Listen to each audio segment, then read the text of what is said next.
Hey, what's up guys? This is Mike. Thanks for tuning in. Today we're going to build our first iPhone app, and it's going to be built using the Swift language. So whether you're a newbie to coding completely or you're an experienced developer looking to learn Swift, I think you come to the right place. And so let's just look at what we're going to learn today, and I'll show you the app that we're going to build. We're going to set up our development environment. We're going to learn about classes, variables, and functions. We're going to learn about arrays, which are just groups of variables. Table views, which display data in an iPhone app. And using the storyboard for the user interface, which is kind of drag and drop. It's a little finicky. We'll get to that. But it's drag and drop, and it's a lot of people that are beginners find it easier to use.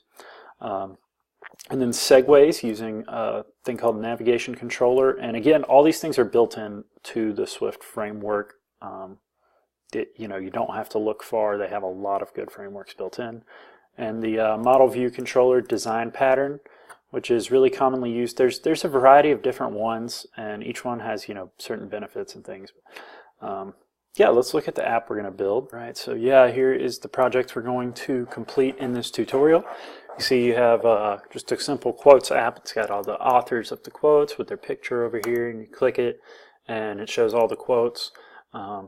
Great thing about this is that you can kind of do this for any author or quote that you like. You can customize it to be yours. You can even do movies here and have the movies in their poster, whatever image, and then quotes from it. There's a lot of versatility in this, and it shows you how to use a lot of features that you're going to see a lot in Swift programming.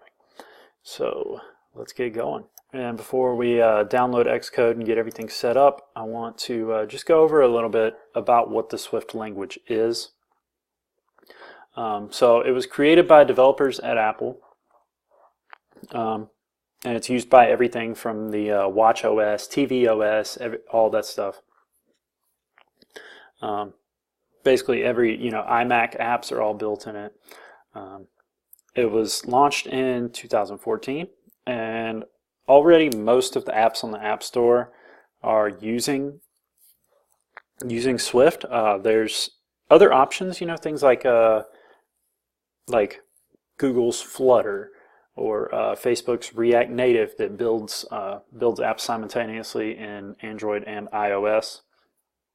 But I really like Swift because it's built natively for the iPhone. It runs, the way that it uses memory and everything it's programmed to work with the phone. And before this, apps were written in Objective-C, which is like, it's a pretty rough language here. Let's just Google it. Let's look at some images here.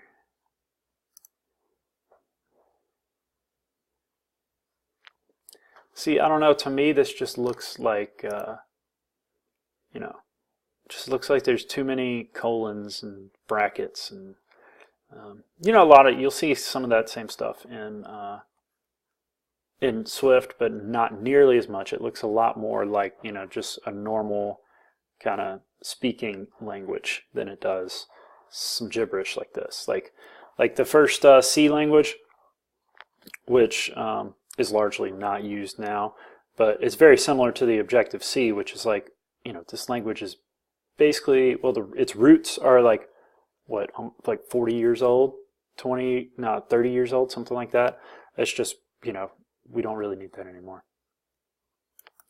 But yeah, it was launched by the Swift developer team within Apple, and yeah, it's constantly updating and evolving, so you have to stay kind of plugged in to the Swift ecosystem to kind of see what happens when Swift 5, Swift 6. Right now we're on Swift 5.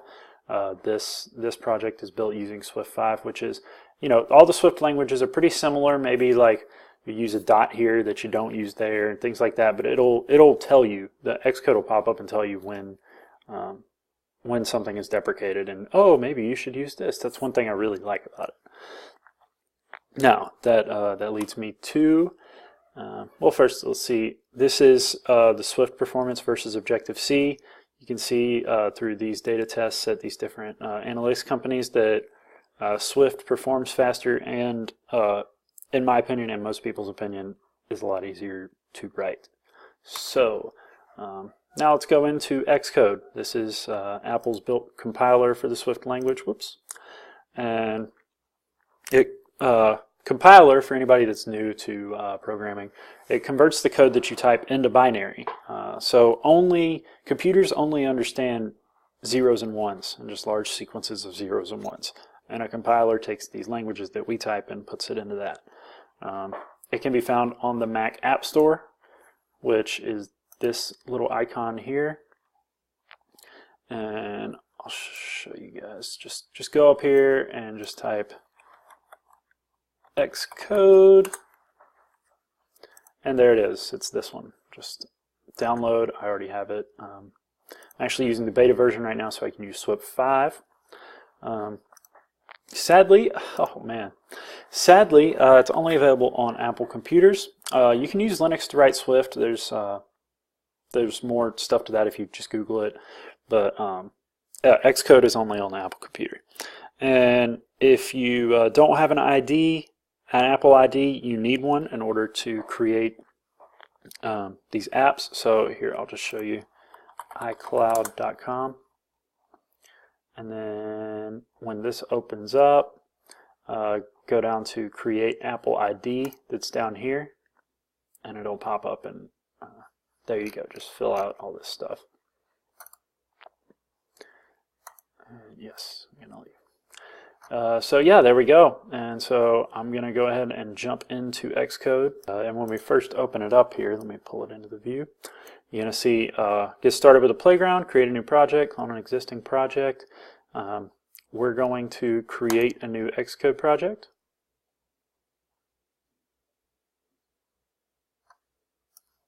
And it's going to be a single view app. And we're going to call it Quotes App. Actually, I already have a copy of it on my desktop, so I have to move that real quick. All right. Quotes App, and we're not going to check any of these boxes for now.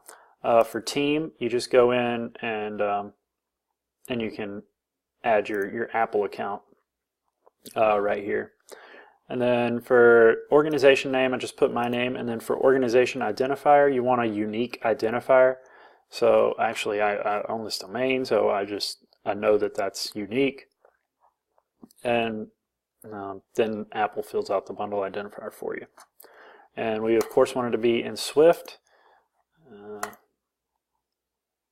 There we go. Where do we want to save it? We're going to save it on desktop. Git, I'll show you in a different video how to use Git.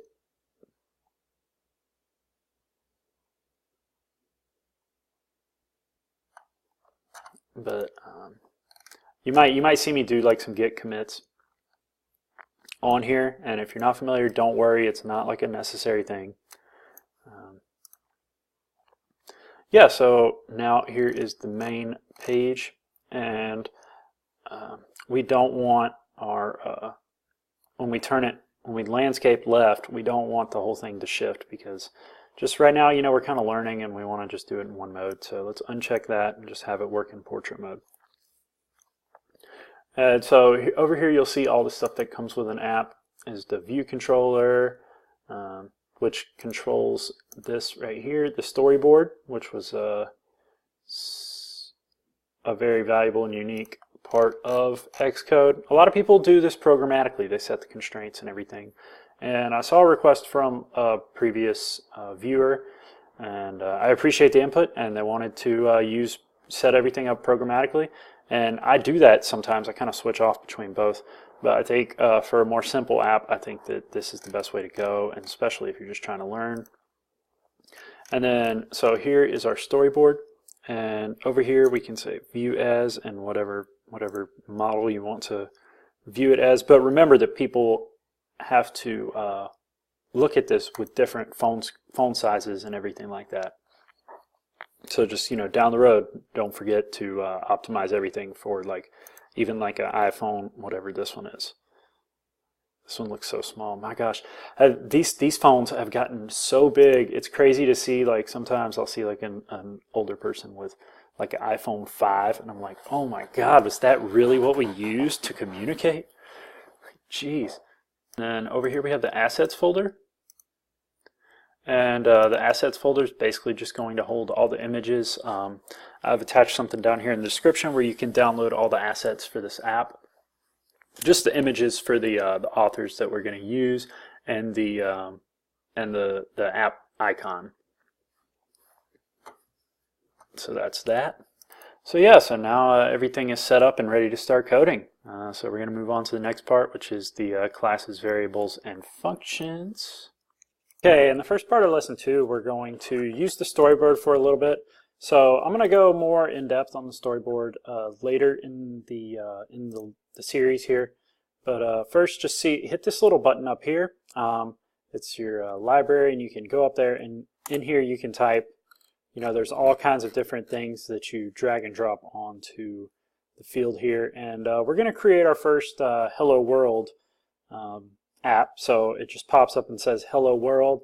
It's kind of standard convention to do that when you're learning a new coding language. So let's go ahead and do it. So the first thing we want is a label.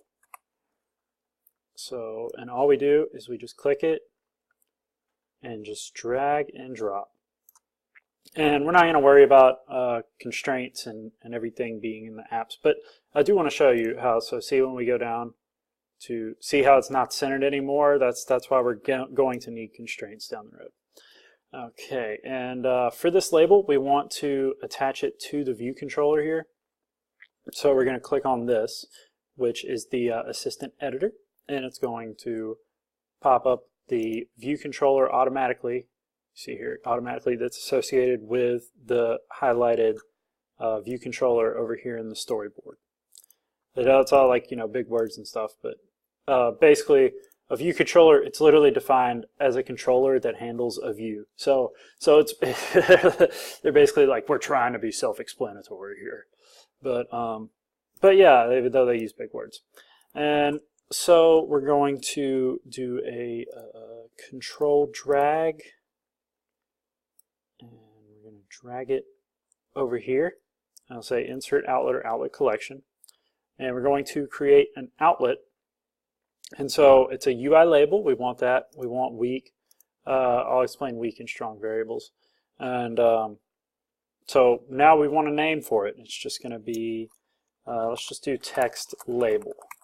And when you're typing in Swift and in most other languages, you want to use camel case, which is where you lowercase the first thing and then you uppercase every next word, because you can't have spaces. So see, even for this function, view did load, they all do it like that. They think overrides one word. I don't know. Do you guys think overrides one word? But yeah. So now we've linked up our IB outlet, and so this will show up if we turn on the app. So what we're in right now is we're in a class. That's what a view controller is. And before we go any further, I just want to go over like some classes and variables and functions and explain what they are, because this is a variable and this is a function and this is a class. So let's get a little better idea of what they are. And most of the coding in Swift is done in classes. They're used to create the objects. So basically, it's like a blueprint.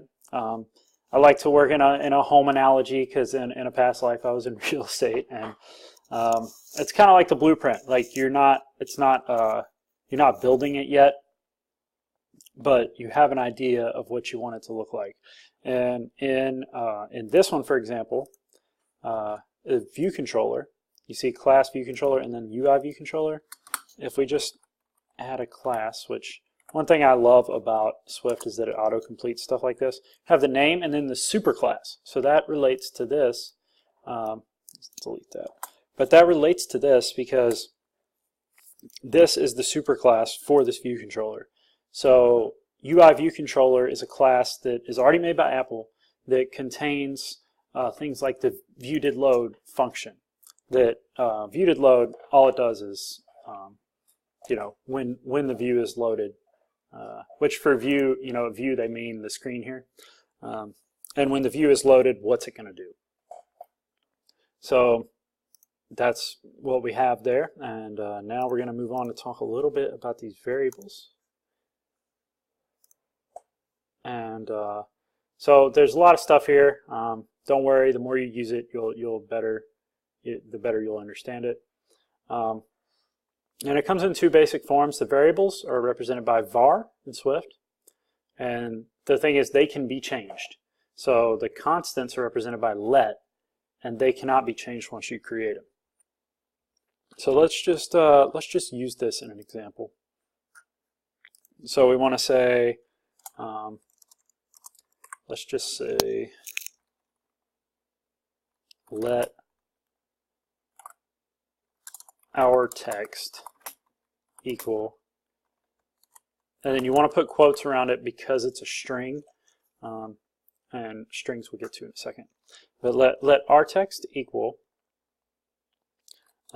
hello, hello, and then down here we want to change it to say our text equal hello world. And cannot assign property to our text. It's a let constant. Change let to variable to make it mutable. That's the word. That's the big boy word they use for it can be changed. It's mutable or it's immutable. And I love the auto. It's almost got like autocorrect for developers. Like it says here we'll offer to change it to a variable, which is great. And so now we have that. And it's letting us do it now because this is changed to a variable. So why, you ask, would you ever use a let constant? Well, constants take up less memory, and that's basically it.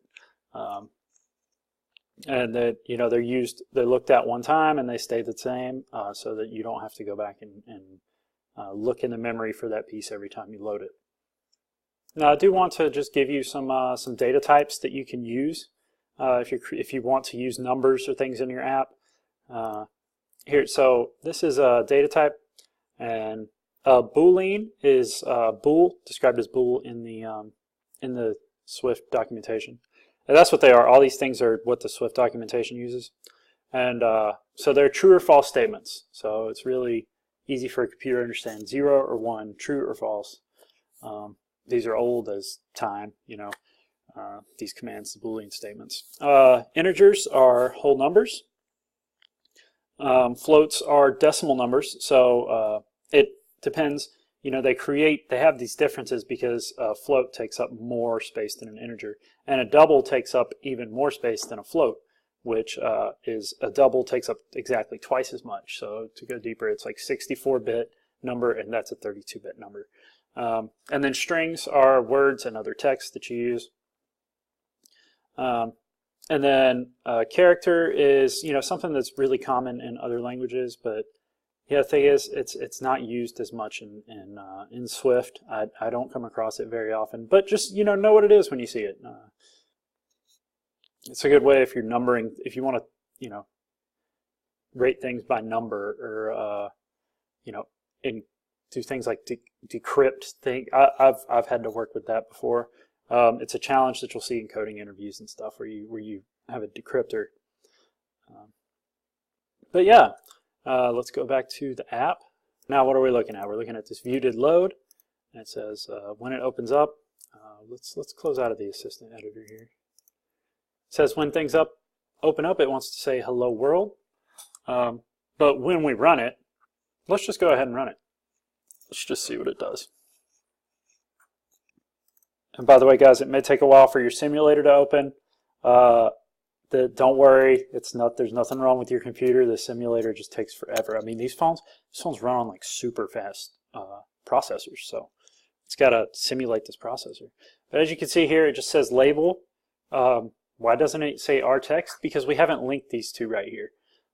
If you guys ever did, like in elementary school, and recently in a coding class I was taking, the professor did a review of showing how to use create a peanut butter and jelly sandwich from scratch with very explicit instructions. And it's very hard to just lay out exactly how to do it. But when you're working with a computer, if you're new to development, you have to kind of think like a computer. You have to think, so if I don't make this explicit, the computer will not do it because it won't. And you know, it's not just going to understand our text, means it should just go up there. So we have to make it equal. And this text label, you can see by this little bullet here, is linked by an IB outlet to the storyboard. And it's linked to the label that we dragged, of course.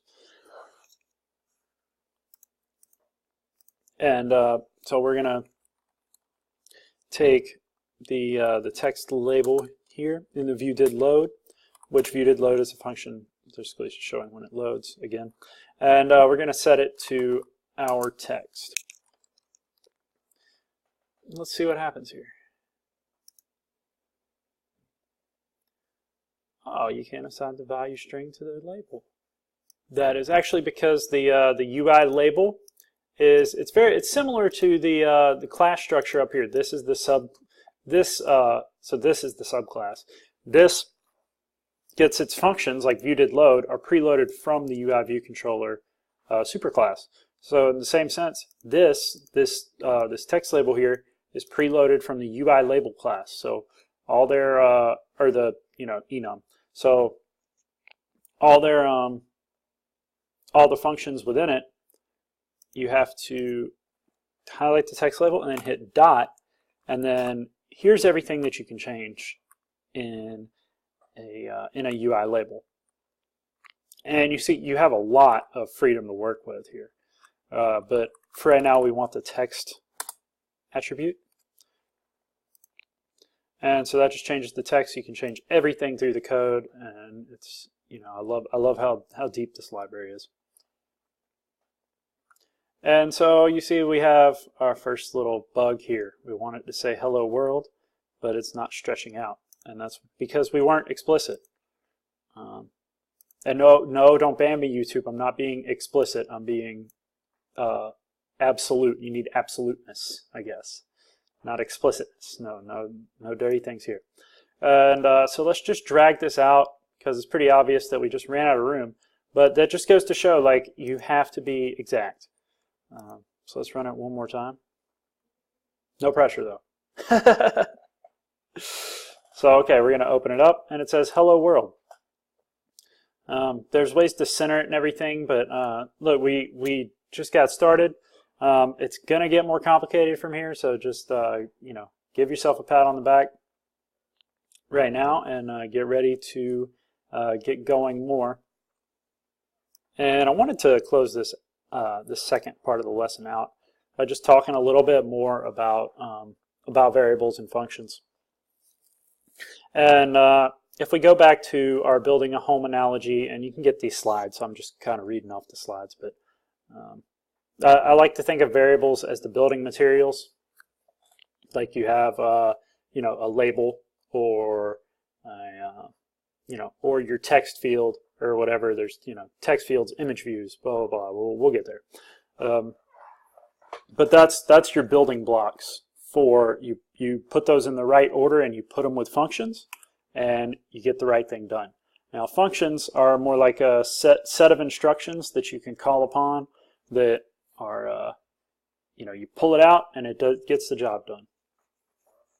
And they're initialized by the func keyword, as we saw in the function viewDidLoad. And functions can relate to other functions within them. So let's say I like to do this just to keep it organized. So let me just show you how this works. Real quick, we want to create our first function. Yeah. Change text. And we want to just do all this stuff. And in a function you have to have the parentheses. And want to just we'll cut, actually let's just cut all that and put it in here. And now just I'm kind of a neat freak about all this, keeping this stuff organized. But And then here we can call change text, and let's see how that goes. All right, and it still did it, and we're on the right track. So you can check out the slides online. I'll leave the link down there. They're pretty lame, so I don't blame you if you don't want to use them, like a couple of sentences. But on the other hand, I hope the video was really helpful to you. The next step, we're going to get closer to building a fully fledged app, which is our quotes app, and I haven't forgotten about it. Just wanted to get the hello world out of the way and get going. Now that you have a basic understanding of how to build an iPhone app, because this is an iPhone app, what we just had. I mean, it's a crappy one, but it's an iPhone app. So, great job, guys. Check out the next one. Hey, so now we're here for lesson 3, and we're going to use table views and arrays in this lesson, and they're kind of related, because whenever you have an array, the best way to display that data usually is a table view, sometimes collection view, but arrays are lists of data essentially, and table view is a way to display lists of data, so they kind of coincide right there. So hopefully you'll find this useful in not just this project, but a lot of other ones. Okay, so the next thing we're going to do is we're going to go into our library here. We're going to take this table view controller, I'm going to drag it out onto the storyboard, just drag and drop it there. And so basically this is a table view and a view controller all in one. So before I go any further, I want to talk a little bit more about the table view. They're super common in Swift. You'll see these pictures here. Everything from Time Magazine's app, or this could be Apple News. I'm not sure, but this is like top charts from the App Store. You can't really see it, but over here, and then Apple Music. These are all different versions of custom table views. And so, I mean, they're absolutely everywhere. If you have an iPhone, every app you have basically has a table view in it. So it requires a couple functions that are, it won't run, it'll throw a red flag without these functions. And the self-row and index path and number of rows, we'll make those in a second. And like I said, used for menus, displaying sets of data, and anything else you can think of. So it's interesting to see some of the things that people come up with using table views and also collection views. Which is another form of table view, but with more customization. You can maybe scroll horizontally, so if that's an issue that you're having, try collection views. Excuse me, yeah, very useful tool though. So like we just dragged the table view controller, we just dragged the table view controller onto our app, and that it takes away a few extra steps that we'd have to do if we added a table view just to the view that we already have. So I'm just trying to simplify this a little bit for you all to show you how table view works, and then you can add it to your app later. There's all kinds of resources to show you how to do that. And actually I have a video on table views, so check that out. And the next step here, we're going to take this little arrow here, which is, see up here it says storyboard entry point. So that's when you open the app. That's the first thing that's going to open up. Well, the launch screen will be the first thing, but that's more of like kind of a UI thing. It's for like designers and stuff to work on. But this, this is the first page of coded page that opens up really. And so we want to set the initial controller to this controller, because if we want this authors thing, we want the table view to be the first thing. So we're just going to blow this up. Let's. I hate that you guys did all this work and it literally means nothing. But yeah, so we're going to delete that, and we're going to delete that. Move it to trash. Just get rid of it. We don't need it anymore. And in this table view controller, so what we learned about classes earlier is that we're going to need a superclass that is also a table view controller instead of just a UI view controller. So we're going to go to File, New, and File. And in here we're going to select CocoaTouch class, and we want table view controller. And we'll call this one Author Table View Controller. and it's in Swift, of course. And you want to make sure this checkbox is always checked, that you're targeting the app, or otherwise, it literally won't work. And there we go. So a lot of this stuff, don't let it, mess with you. This is Apple's boilerplate code. They just throw it in everything, and we don't even need like 90% of this stuff. Cell for row at we need, and that's it for now. Literally it. All this stuff. Now the number of sections. Yeah, so number of sections is also required. I'll add that to the PowerPoint in a second. But number of rows, let's just do one right now. Later we're going to have it count the amount of items in the array and display that. But for right now, let's just do one. And in here, with the cell for row at index path, we're going to configure the cell. And you can see in here, it's already said created a let constant, if you recall the let constant, which means we're not going to change the cell throughout this process, or this instance of the cell. So we'll change things like the text of the cell, but that is mutable under this. It just means that, so when it says let constant, it just means that nothing in here, is going to change. So actually, when you're using a table view, it says DQ reusable cell, and that's because as you scroll down, if we add more authors here, as you scroll down, there's going to be memory situation where, do you want every single author displayed all the way down without the the users only looking at what 1, 2, 3, 4, 5, 6, 7, 8, 9 at a time, maybe 10. You don't want to display thousands. It's going to crash your phone, screw up the memory. So the DQ reusable cell is basically when you scroll down, these will hide off into the memory, and they'll be reloaded when you scroll back up. So that's why we use the word DQ here. And with the reuse identifier is in the storyboard, and in this cell, if we click it, we can go in here and we can set the reuse identifier. Now these are required when you're doing storyboard, so set the reuse identifier to author cell, and don't forget the camel case.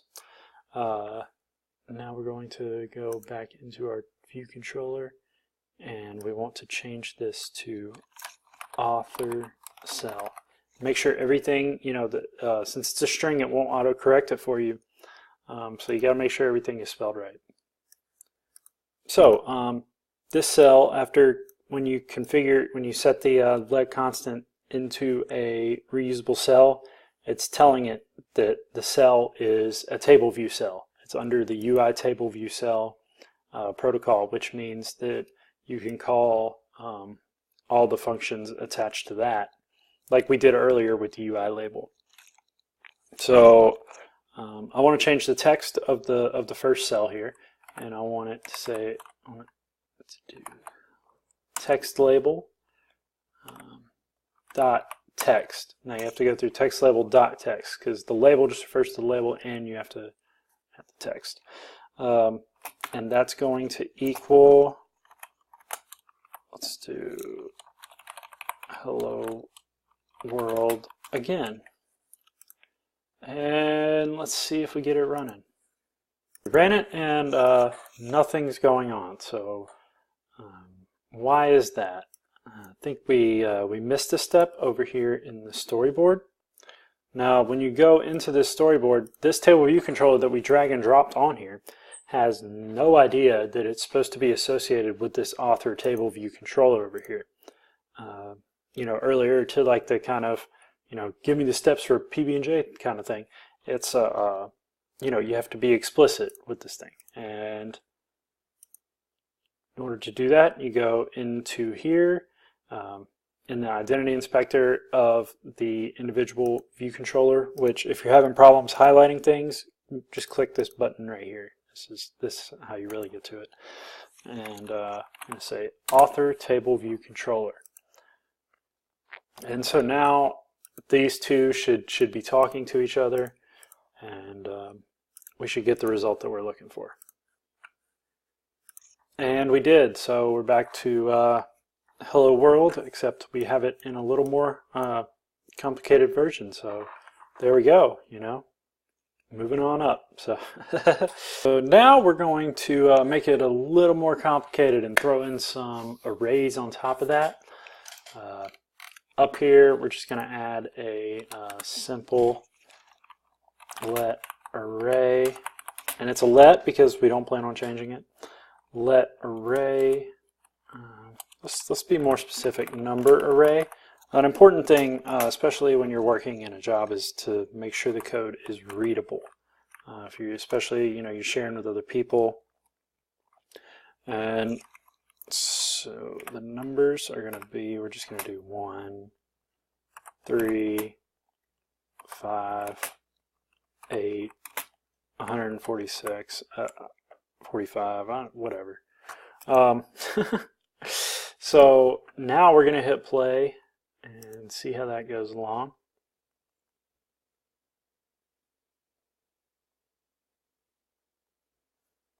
And it's really just a waste of time because it's the same thing, of course, because we haven't laid out anything. Now, sometimes, I don't know if you guys are guilty of this, but I'll click this play all the time without even adding something to the view. I'm like, why'd I do that? And just sitting here using my computer's RAM trying to run this simulator. But yeah, so we have our number array, and we want to make each number appear and go down in the table view, like, you know, 1, 3, 5, 8.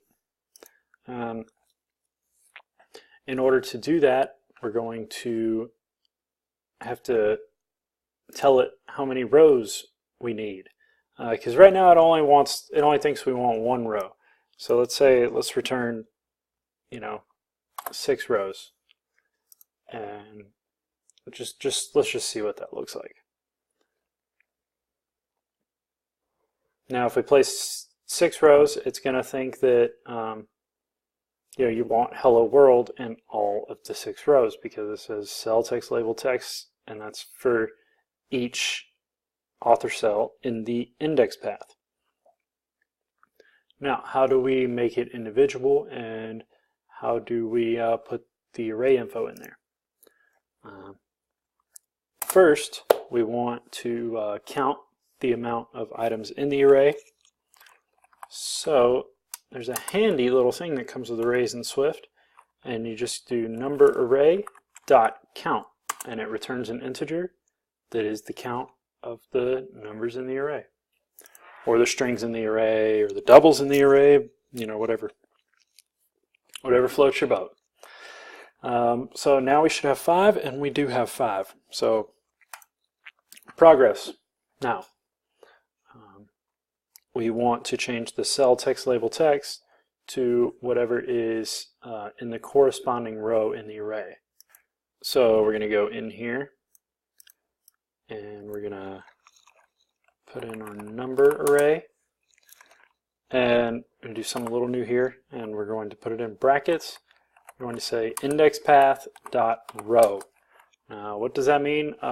So that's basically telling it, hey, so I want, for each row, you want to count down the rows the same way we counted in the number array, and we want to go down for you know, the first row or the 0th row in an array. They start counting a 0 in an array.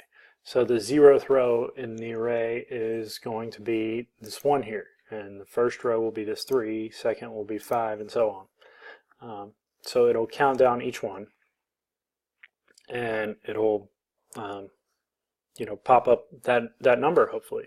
But see, we have a problem here. We cannot assign a value of type int to type string. So right here with text, it's expecting a string. This number array number is not a string. So what do we do here? There are a few ways to turn an integer into a string, but this is my favorite. So we're going to put quotes around it, and then we're going to do backslash, and then we're going to put parentheses around it. And that's how you basically put anything in a string. So you can add like number is, and you can have your own string, and then you can put the number in there. So let's see how that works.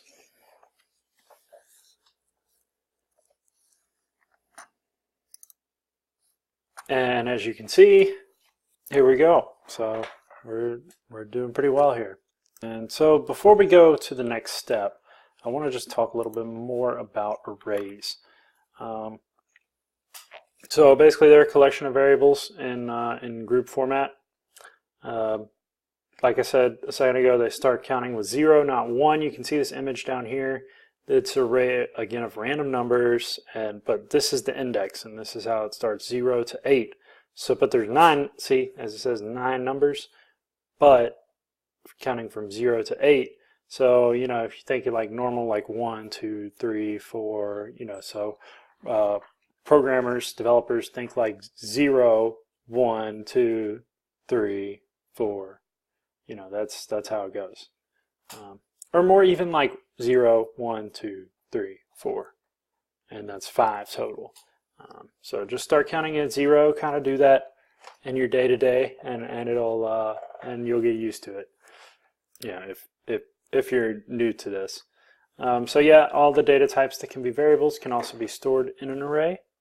And you can have arrays that hold all kinds of stuff. So in the next lesson, that's what we're about to get to, lesson 4. There's a lot of stuff, so I kind of wanted to break it up a little bit.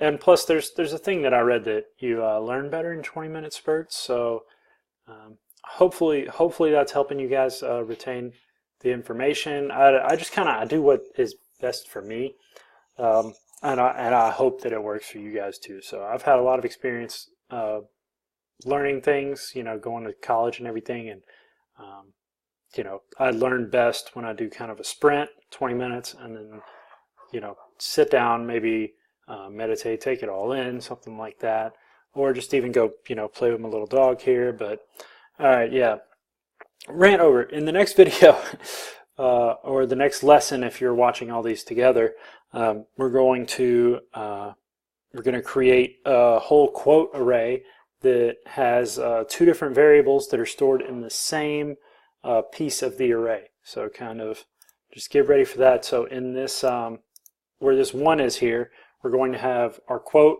and the author in that first spot, and then, you know, so on and so forth for all of them. And so it'll be exciting and a little bit challenging. So look forward to seeing you in the next one. All right, so in lesson 4, we're going to create an object, specifically a quote object to hold the quote and the author. And on top of that, we're going to get our project to conform to the model view controller design pattern, which is commonly used in a lot of object-oriented languages, of which Swift is one. And so speaking of, I'd like to go over a little bit about object-oriented languages, since we are going to create an object here. They're based on creating objects, which are really just instances of classes. So think of it as like, you know, a class is an object. They're basically the same thing. So don't want to overcomplicate things too much. And these classes, they're modified by methods that are also called functions. So basically, a function is like a big, you know, programming term that can apply to a lot of things. A method would be a function within a class. So the functions that we've used inside our class declaration here in the table view controller are indeed methods, and they're functions at the same time. You know, this vocabulary is you know, something that is valuable to know if you're going in on a job interview or something like that, but practically when you're applying it, you know, you don't really need to remember this stuff. But again, variables within a class can be called attributes or properties. Also, fields is another one they use.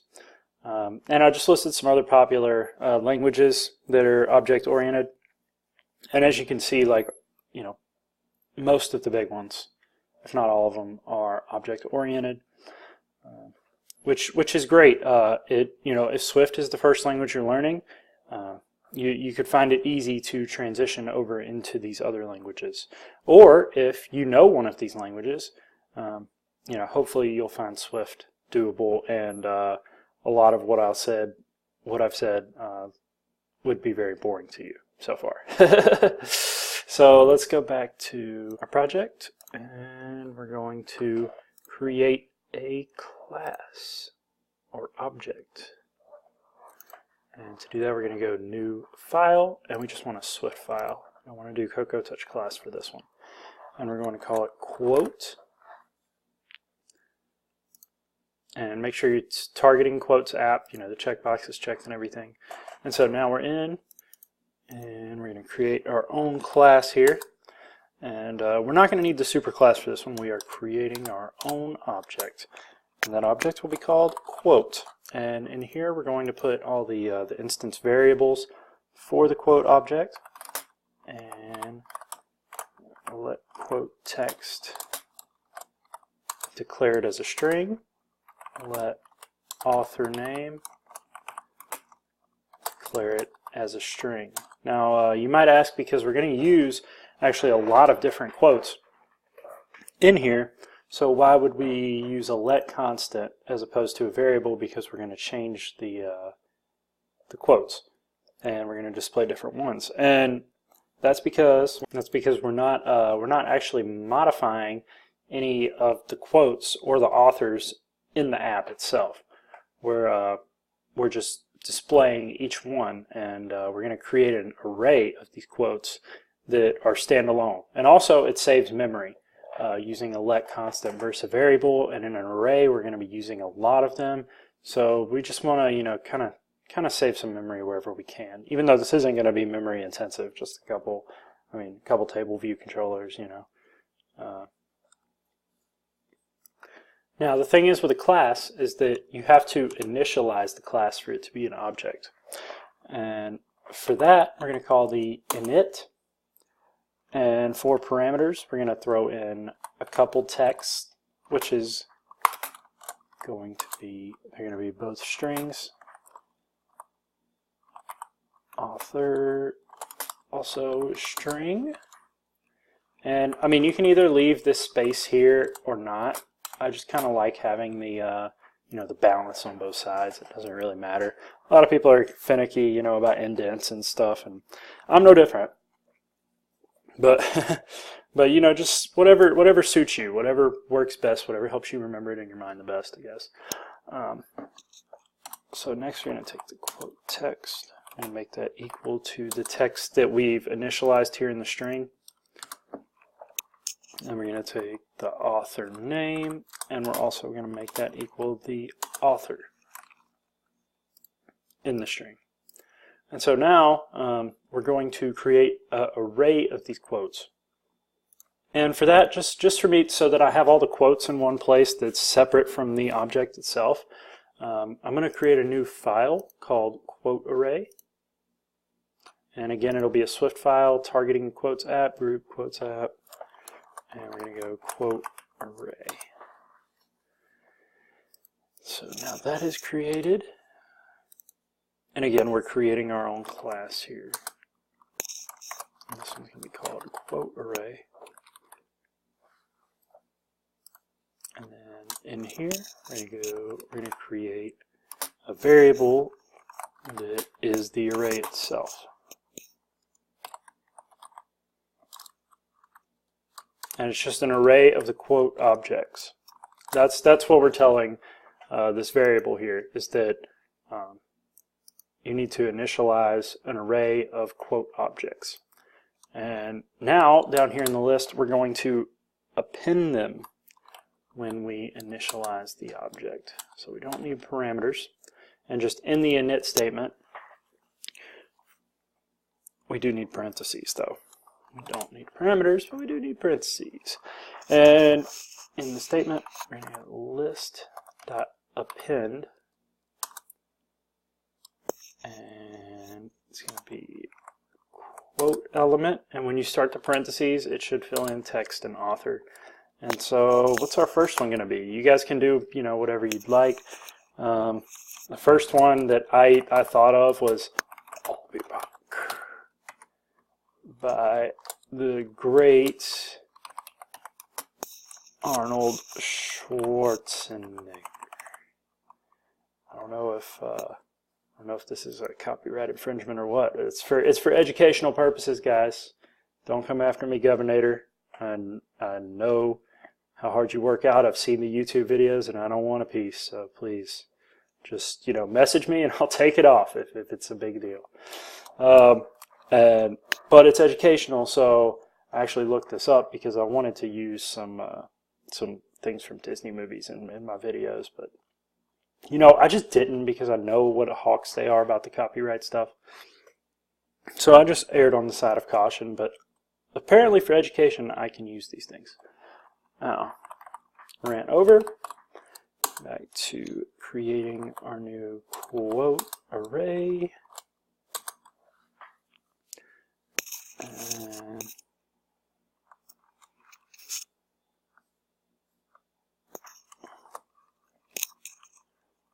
gonna be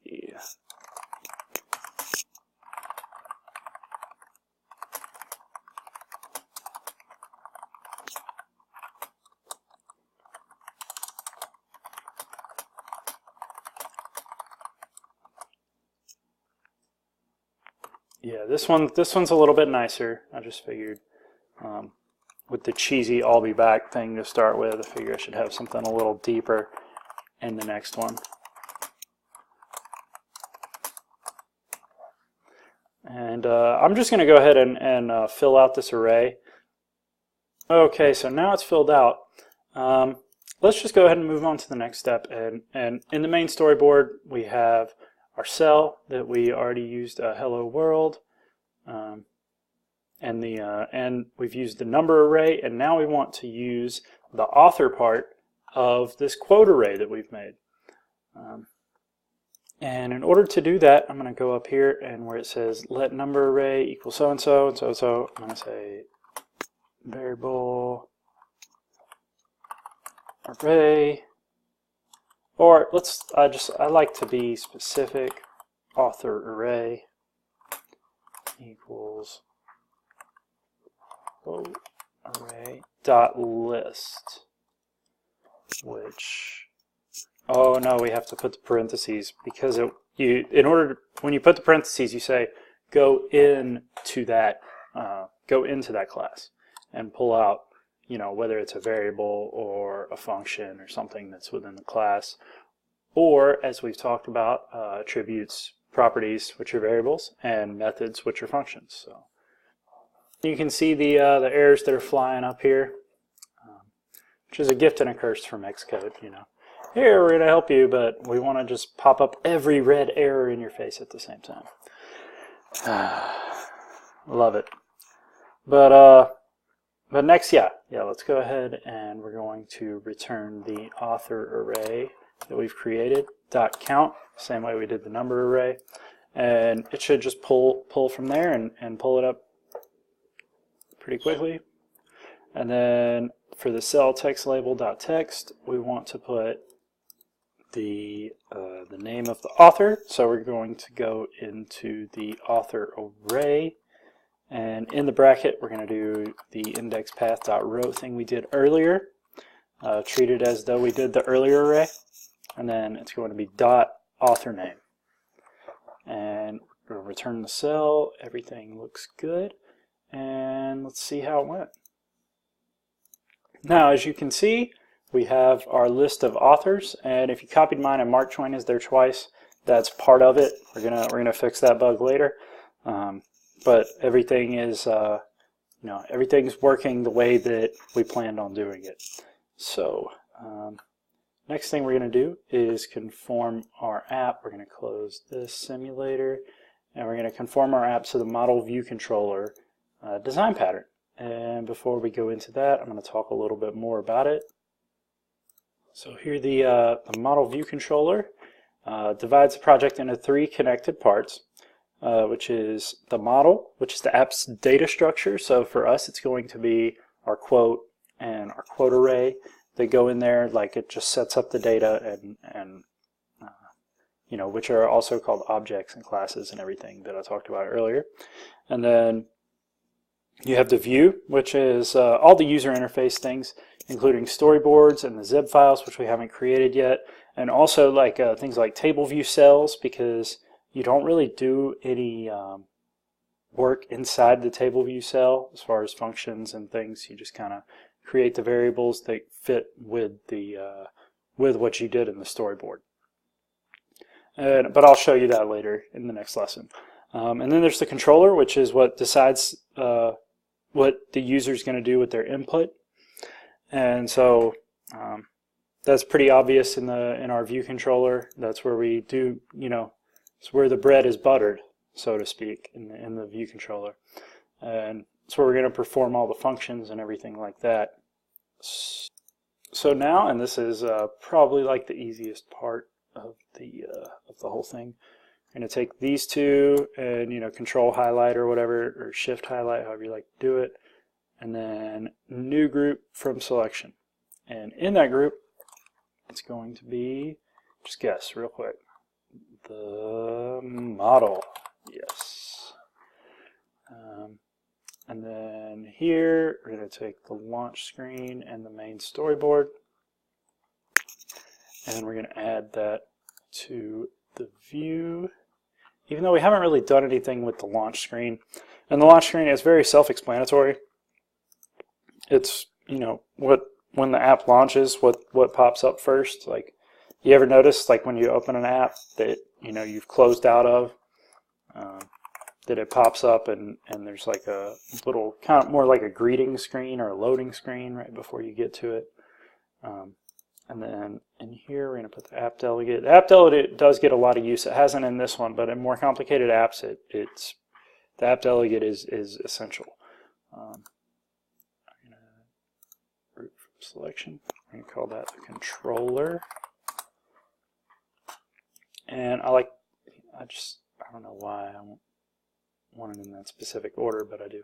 And there we go. So now we've conformed to the model view controller, and we're almost there with the author page of the quotes app.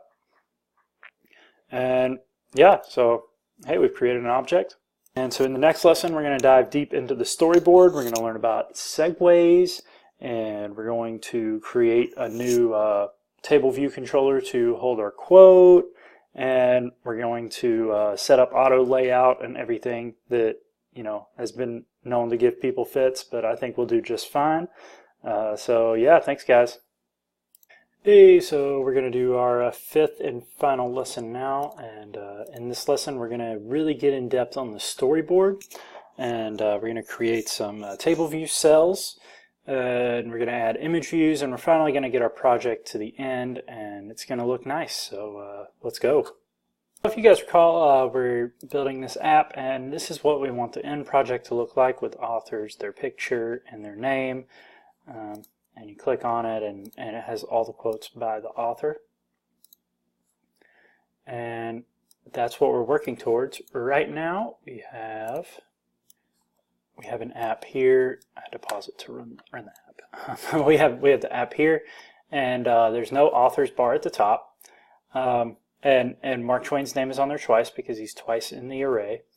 So let's fix up this screen a little bit before we move on to the quote screen. Before we take that deep dive, I just wanted to talk a little bit about what a storyboard is. So it's the drag and drop editor for Swift UI. We've been around. We know that much at least. The inspectors in the sidebar can edit and inspect the items. So isn't it crazy that an inspector can inspect?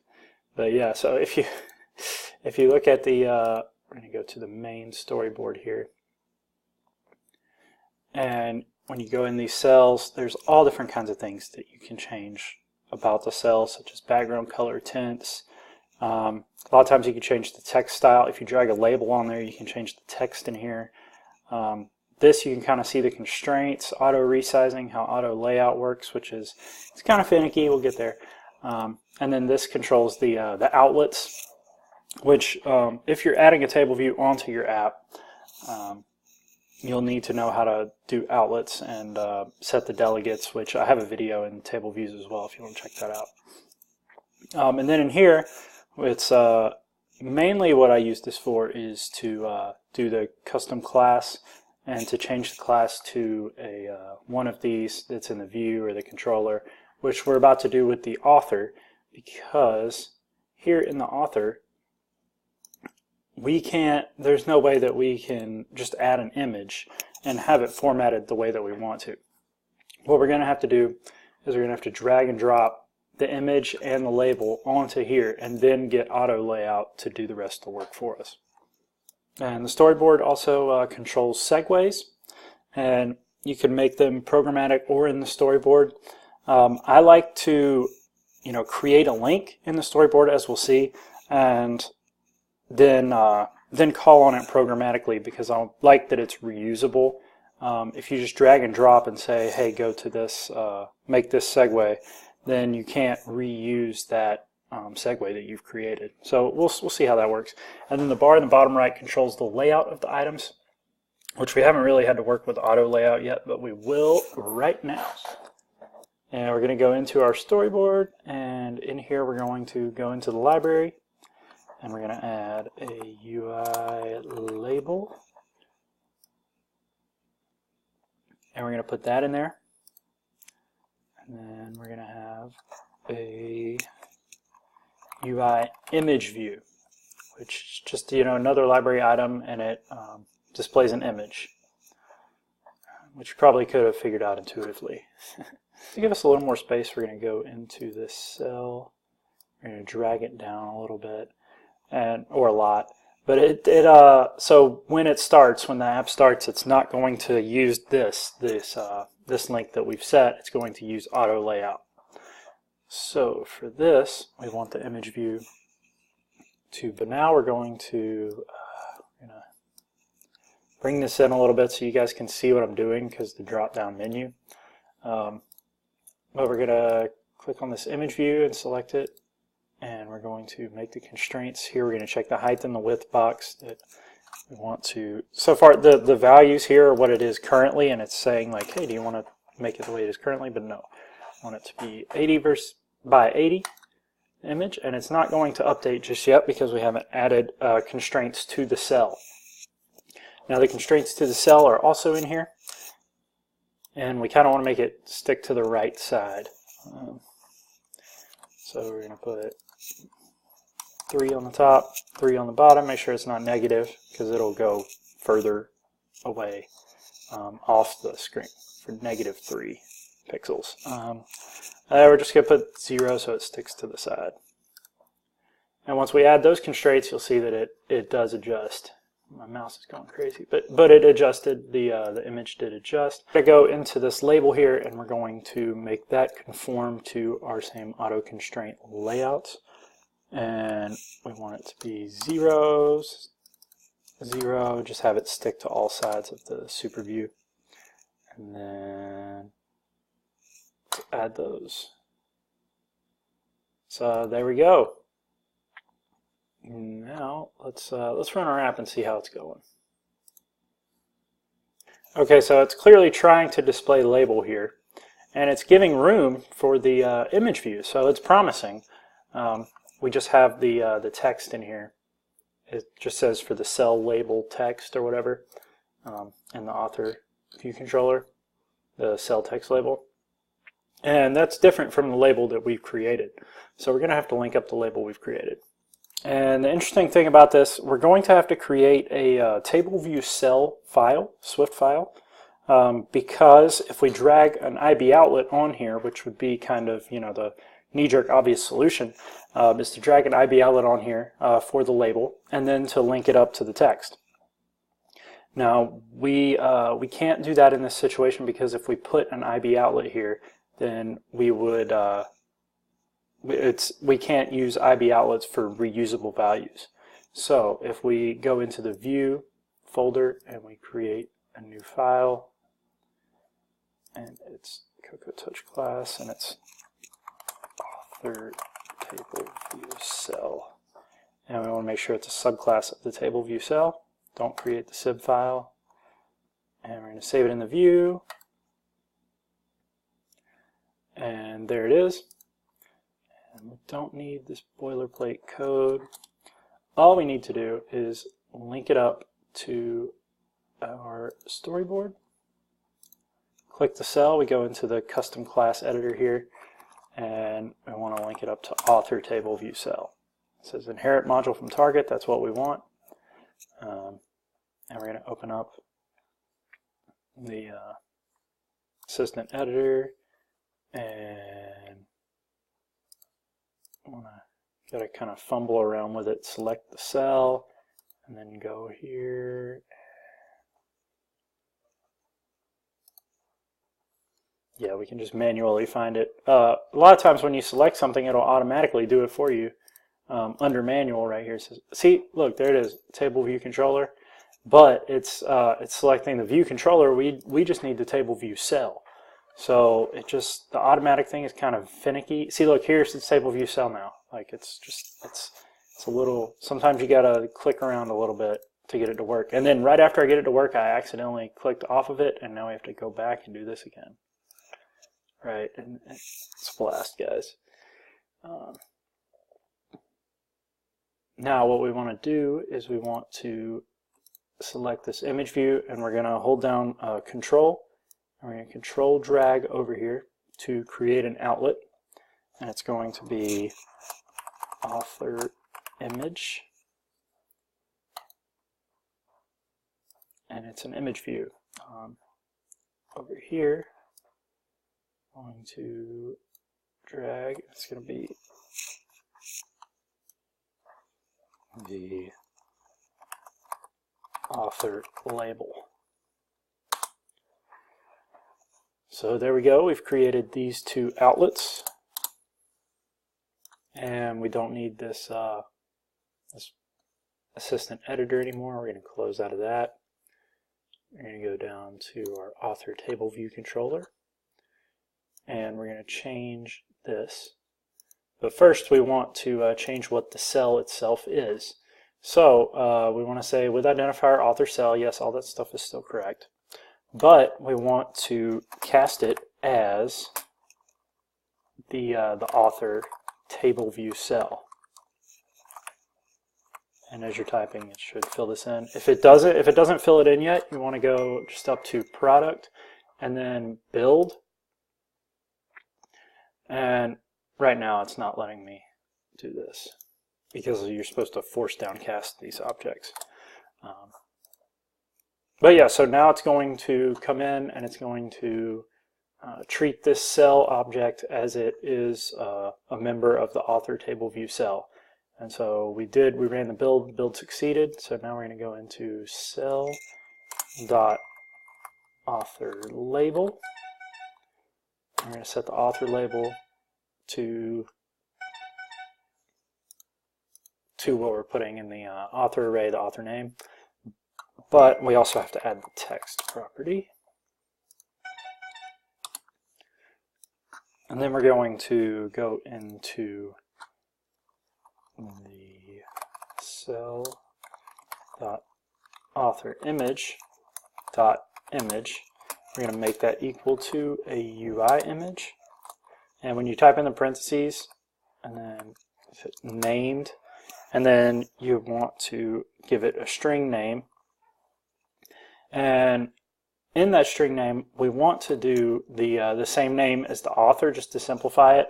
And then when we go into the assets, when we add all these pictures into the assets, we're going to use the exact name that we typed into the array, just to make it all work cohesively with a limited amount of code and make it readable and everything.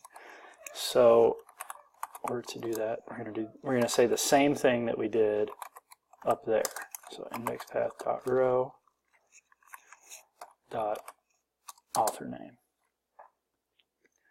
So next thing we're going to do is we're going to drag all the photos that we have into the assets folder.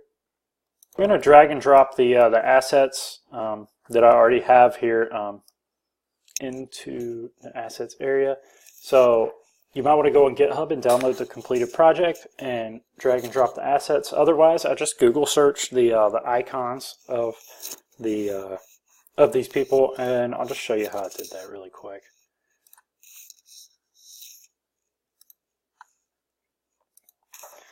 just Google images, let's say Arnold Schwarzenegger, and under tools we go to size and we say icon. There's some funny pictures, but I think it was this one, whatever, just, you know, a normal one. But I do love all the creativity here. Now that's that, and next thing we're going to do is you're going to see if that works. So let's run the app and see how it goes. And as you can see here, right here, we have the images and everything is working. We're just missing the see the Mark Twain here is mentioned twice, so let's go ahead and get rid of that. All right, and the best way to do this is to turn this array into a set. Now, a set is you know, it's just like an array, but it doesn't allow duplicates. And there's a few other functions that you can perform with sets that we're not going to get into right now, but just know that it groups everything together, and you don't need, it's going to eliminate the duplicates from the app. So we're going to create a function that's update array. I like to keep everything separate so that we can call on it again, you know, whenever you need it. We're going to end up putting it in the view.did_load here. And by the way, we don't need this boilerplate code here, so let's just go ahead and get rid of that. And in here, since author array is a variable, we can modify it. We're going to take author array and we're going to change it into a set. And so in order to do that, we need to select array to use its options in here. And we're going to make it a set. Actually, we want to capitalize that. And then select our author array. So right here we're basically casting our author array into a set and then back into an array. And in order to do this, it requires that the quote object conforms to hashable. What does that mean? If you want to look up hashable, go into the Apple developer documentation. Show you how to get there. Just hashable Swift documentation, and it should pull up developer Apple Swift standard library. Just, you know, if you want to go through and see exactly what it is. You can also use this developer documentation for anything. A lot of times I'll just Google it, documentation, whatever you're looking for. So and Swift documentation, Swift, and then what you're looking for. You should be able to find it pretty quickly. Stack Overflow is also a good site to get these answers from. Stackoverflow.com. You can search things like hashable Swift, Swift set array, and there's all kinds of different questions that you can get.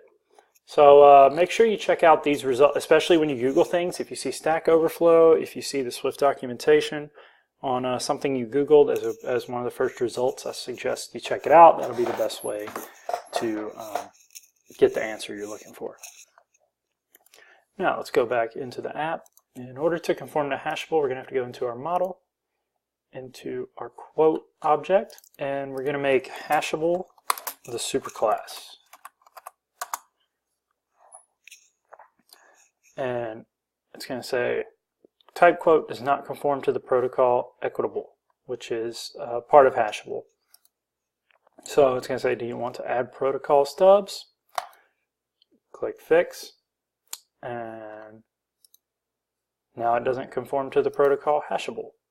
And in order for it to do that, it doesn't really tell you this one obviously, but you got to create a function that is hash into hasher and out hasher, and then you don't even need to put anything in there, but you just have to include the function and the possibility that it's there. It just makes them happy. So I'm going to add some spaces. I like to keep a little bit of space between each function. Now in here, just have to set return to the hs dot author name equals RHS dot author name.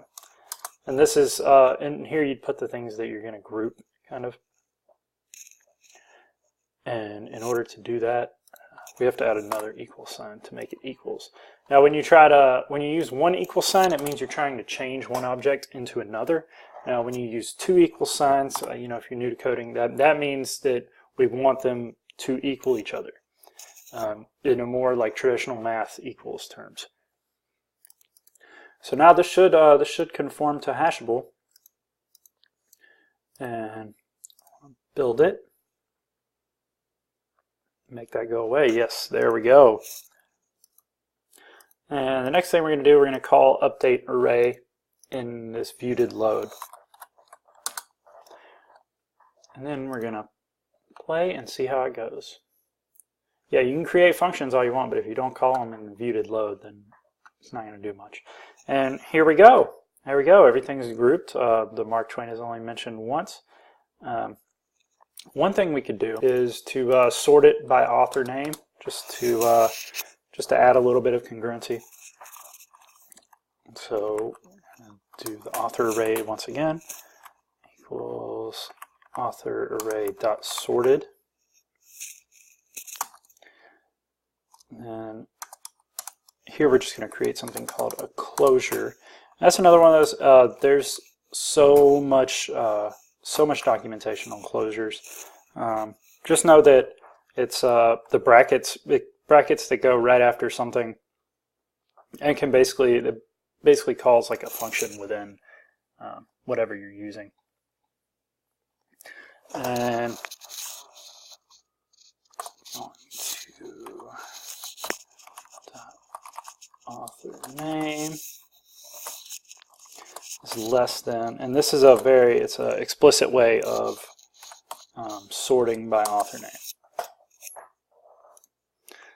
Now, and also the simplest way to do it, because you could have wrote a long closure there, and this is just the most presentable and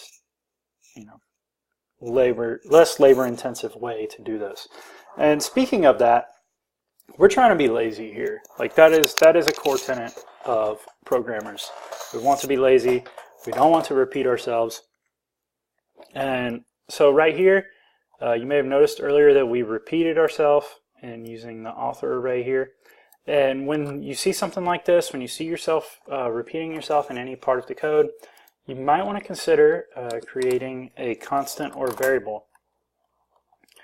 And that is what we're going to do now. We don't want to call it author name because it's going to be just like the our author name object, and we might get confused, or someone else looking at it might get confused. So we're just going to call it name, and we're going to make that equal to author array index path dot row dot author name. And just down here we can just call it name named name. So there we go. That should return the same thing, and now let's run. All right, and here we go. Everything is sorted by name, sorted by first name. But yeah, sorted by name, and there's no duplicates. So yeah, we did good. Everything's ready. The next step is going to be to add a navigation controller and to set up the quotes page. So I'll see you on that video. Hey, what's up guys? Lesson 6. This is the final lesson. I know I said that last time, but this one actually is. And we're going to create our quote table view controller to hold all the quotes. And we're going to use the navigation controller in order to control the segue, and we're going to perform segues. So few important things to learn in this one. So the first thing we're going to do is we're going to create the new table view controller, and simply do that. Go on to the main storyboard, and we drag a table view controller.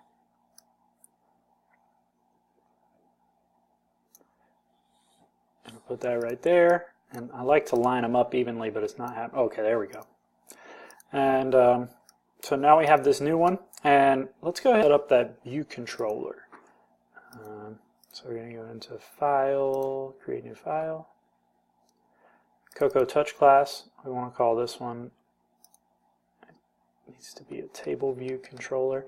make sure you don't select collection view controller. They're very similar. By the way, the collection view controller gives you a little bit more flexibility, like you can scroll horizontally and things like that. In the table view controller, that's not the author one, we're going to do the quote one. It's going to be inside controller. And there we go. And the next thing we're going to do is we're going to delete all this boilerplate code. We do want to leave cell for row at index path, which is the top one that's commented out. Which, by the way, guys, I don't know if I discussed this earlier, but in order to add a comment, it's really good to add comments to yourself in the beginning as you're building an app to show like, oh, this is how I got there, or especially if there's multiple people working on an app, and then you can use comments to say exactly what it is. But a comment is just 2 forward slashes.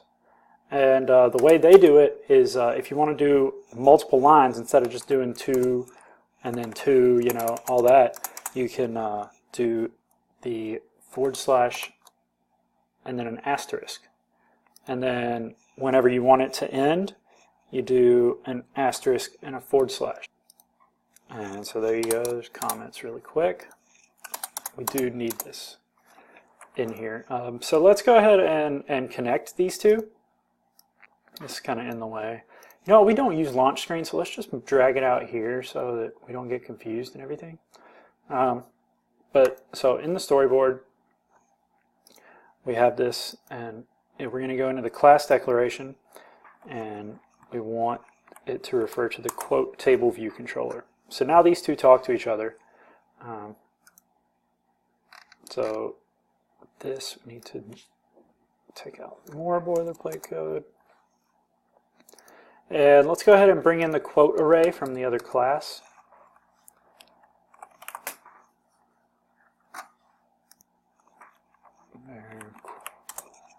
Quotes equals quote array dot list. Oh yeah, and the parentheses. Alright, and now we're going to set all this other stuff. Number of sections, we just want 1 section like in the other one. And then number of rows, we want to count the quote array, so quotes.count. And we have to return that. It's expecting us to return an integer. See, so this function here is expecting an output. That's why this arrow is pointing towards integer. So they want input, so that's why you have to say return something. So like in this one, it is expecting an output of a UI table view cell, so we have to return the cell. Now let's get these two talking to each other like we did earlier. Now in the main storyboard, we're going to drag a label on. And I'm going to tell you what I'm going to do. We're going to drag the label onto here, and then we're going to connect it to the quote table view controller, and then we're going to change the text of this label to the quote text. So you know what? If you guys want to like pause and see if you can get it done yourself, I think that'd be great because it's a lot like what we did here. But if you want to keep watching or to check the answer. So now I'm going to show you how to solve it. And in order to do that, we need to create a new table view cell. And we're going to go File, New File, Cocoa Touch Class, Table View Cell, and it's going to be the quote table view cell. And we want it to be in the view. We don't need any of this stuff. And then we're going to go into the main storyboard, and we're going to go into, click the table view cell, and in the class thing up here, we want to tell it that you're actually going to talk to quote table view cell. So then we open up the assistant. That's the author. This is the quote one.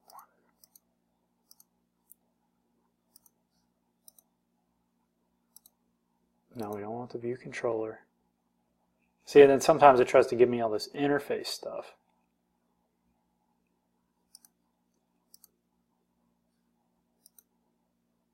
There we go. And we just need to drag this label into here, and we're going to call it what? Quote label. Yeah, let's do that. I didn't want to use the same as something I've already used. There we go. So that step is done. Now what we have to do in the quote table view controller, and it says let cell equal DQ Reusable cell with reuse identifier. We actually want to call that quote cell. And so let's go back into the storyboard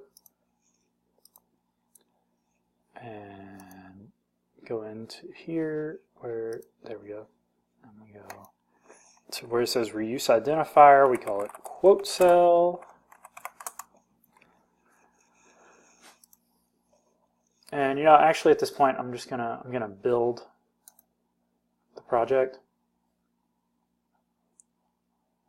just to get everything to compile and talk to each other.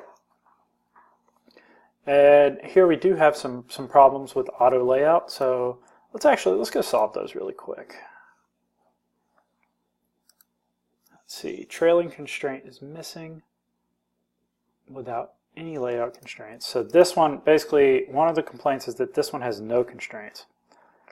And in order to fix that,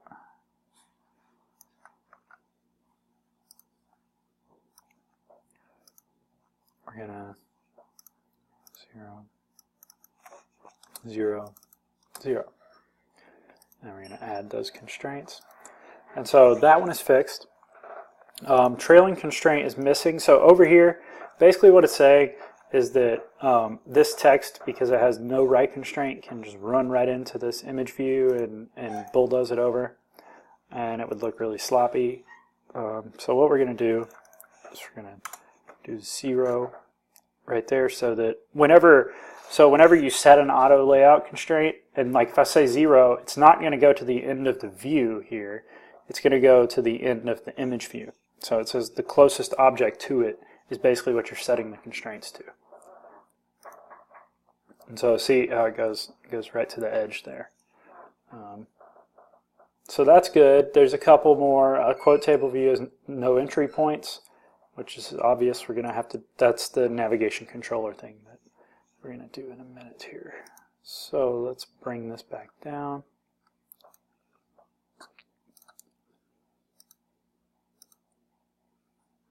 And it's built. The next step is to cast it as the quote table view cell so that we can use the quote text that we have, or the quote label that's in there. And we're going to do cell dot quote label dot text equals quotes index path dot row, and then from that we're going to select quote text. And so now we got that done. Now let's go solve this last problem, which was saying unreachable because it has no entry points. So what we're going to use here is the navigation controller. And before we go into it, let me talk a little bit about what it is. Prepared a slide. And it's a drag and drop item from the library, like the table view controller and everything. It contains a root view controller, which right here, that's what it's pointing to, is the root view controller. And it also adds a navigation bar to the top to make navigation easier, as we'll see. And it can be modified in code. So you know, you can change the text of the bar and a lot of things like that in a navigation controller. So now that I'm done explaining it, let's just throw one in there. Navigation controller. See, there's its technical definition. Manages navigation through a hierarchy of views. That's what it's there for. That's what it does. And so we're going to take this. See this, so that's what this arrow is like. When we open up the app, what's the first view we're going to open up? So this arrow needs to be pointing to the navigation controller. And then this root view controller, we're just going to delete that. And we're going to make the author table view controller the root view controller. So you want to select this up here, drag it, and say relationship segue root view controller. And see, it adds a little navigation bar to the top. And I'm going to take this, I'm going to drag it over here, and this is, we're going to do show. And now, so now the quote table view controller does have an entry point, which so if we build, then this problem should go away.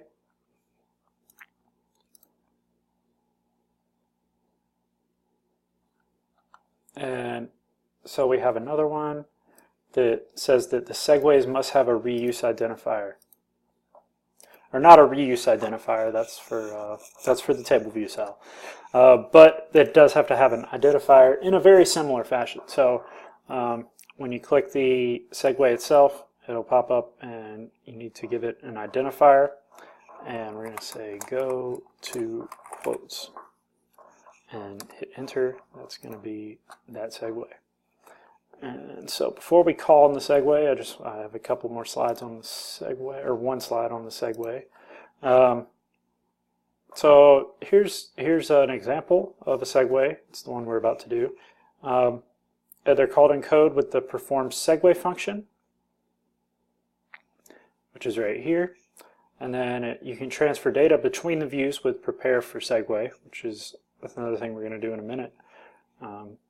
And it can be done in the storyboard or programmatically.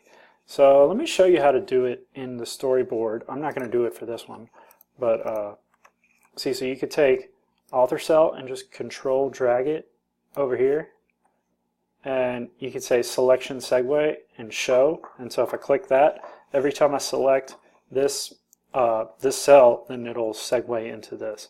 But I don't want to do that because it's not reusable. This segue is not reusable. If you have multiple, like say I put something up here that was like a help screen, you know, to help people with the app, or settings, and you click on that, and then then you have to control drag from the settings up here to do whatever, and then you have 100 of these arrows coming out of your app, all for different reasons.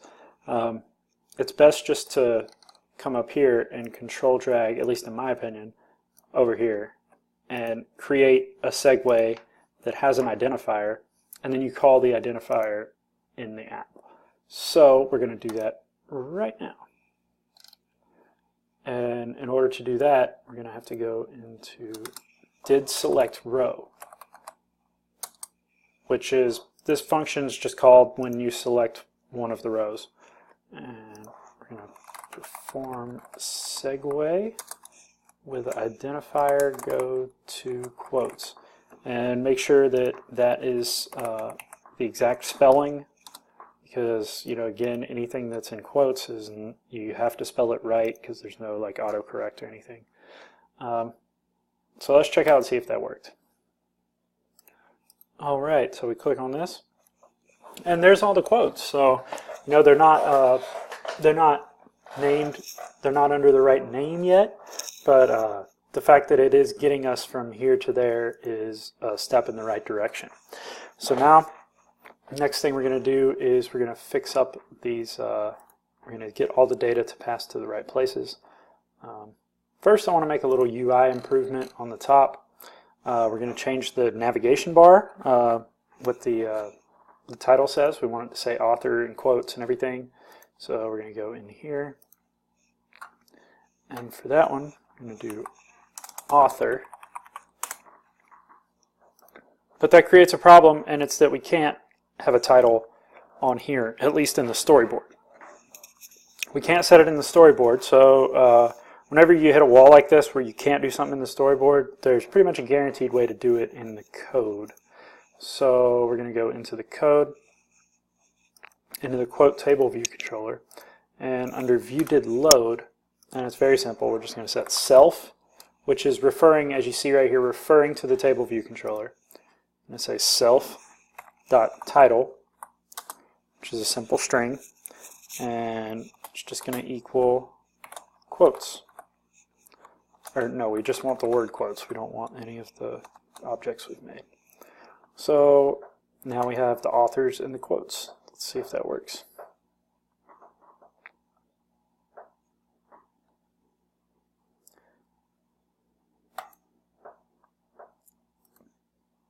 Authors and quotes. And yeah, I wanted to use the plural. There we go. Alright, so everything's going smoothly. The next step is to make sure that when we click this, we pass the right stuff into here, and we're going to use the filter function in the quote table view controller, and we're going to have to pass over what author was selected in the author table view controller. Next, here in the author table view controller, we're going to prepare for segue. Need a new function. And in this code, we're going to create a variable that's the destination VC, which stands for view controller. It's going to be segue.destination, and we're going to downcast it as the quote table view controller. And then in this quote view controller, we're going to set destination VC.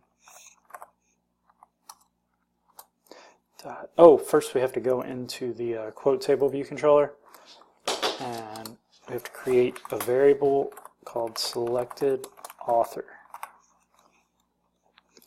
And we're just going to set that equal to an empty string for right now. This is what we're going to fill, and we're going to tell it right now. Destination VC dot selected author. We're going to have to build. Hopefully that still did the trick, even though yeah, there we go. And next we're going to wrap this in a conditional statement so that it creates a little bit more safety within the app. And this one is called an if let. It also creates a new variable or constant in our case. And so if let index path equals table view dot index path for selected row. And then so it's saying if we're going to create a new constant called index path, and it equals table view index path selected row, then we're going to do the following in here. And then we want to use author array index path dot row dot author name.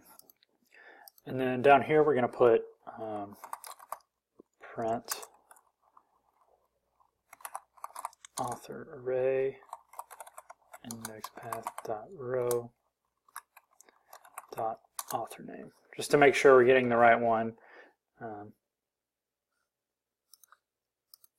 because we're not we haven't filtered anything in the quote table view controller yet, so it's not going to show up properly, but I still want to run it just to see that when we select the row that we're getting the right name. And so when we click this, yes, something should pop up down here in your debugger that's going to read out Arnold Schwarzenegger or whatever, whatever you put in there, whatever you clicked. So that's a good sign. Also, this is a very handy way to debug things, is to print whatever it is that you're looking to, that you're having trouble with, whether it's a string or an integer or a boolean. You can print all those. So very handy, easy way to debug things. Now that everything's working, we're going to go in and we're going to filter this array. And to do that, we're going to create a new function. It's filter results by author. And in here, we're going to take our quotes, which is the array, and we're going to set it equal to quotes, which also is the array, and it's going to be filter And then in here, once we have this highlighted, you're going to hit enter and it creates a closure. And the input's going to be quote.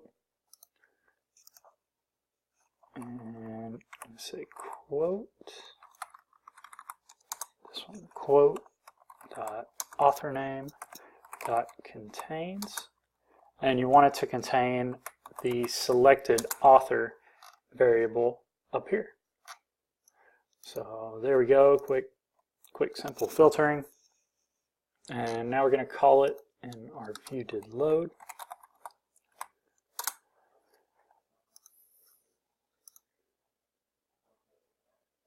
And we're going to build and run. Let's see how it goes. I'll be back. There we go. And we're looking good. Now there is something that's kind of bugging me off this is like, see this one just ends, you know, and it truncates, I guess, with the 3 dots, you know. Tell you there's more, but you can't see it. So that kind of gets on my nerves. So let's just fix that bug and then we're done. Let's go into the main storyboard. I want to click this and go into the inspector here, and we want to tell it where it says line break, we want to tell it word wrap.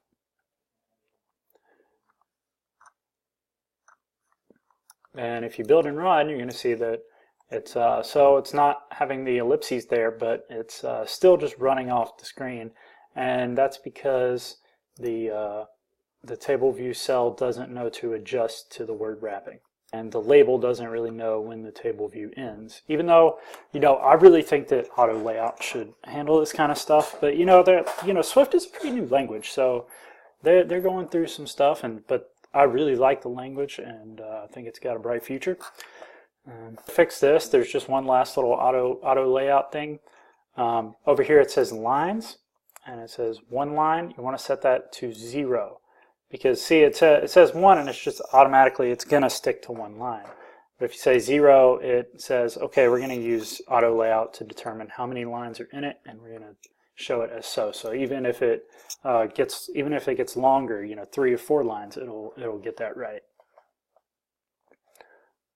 You could select 2 lines and have a temporary fix, but it wouldn't work forever. But if we'll run it here and see that it's working. So you know what? There we go, guys. There's the app.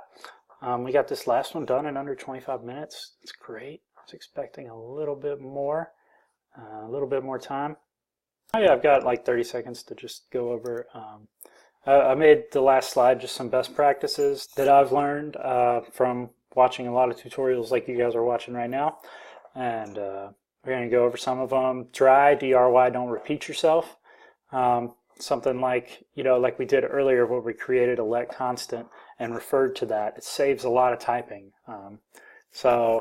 Which also comes in with the be lazy, a little bit of both. Try to shorten your code. You want it succinct. You want it. You don't want to have 1,000 lines of code if you only need, you know, 15. And that's a problem that a lot of beginner developers are using. Trust me, if you're just starting out as a developer, just get it to work. That's the most important thing.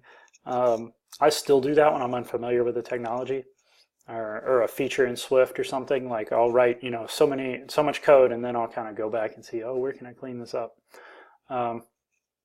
Make your code readable to other developers, and that kind of comes in with the camel case. You want to name everything like they know what you're talking about. Like if someone else picked it up and had never worked on the app, that they could look at the code, and if they're a Swift developer, of course, be able to understand what's going on. And you know, practice consistently. There's one thing I've seen on Twitter, which goes into networking online. I think Twitter, Instagram, Facebook, anywhere you can find groups of Swift developers. Meetup is one that even takes it offline. So if you're better offline, find a meetup group. So back to what I was saying here about practice consistently. There's currently a thing on Twitter that I've seen from Paul Hudson, hackingwithswift.com, and he has a 100 Days of Swift challenge.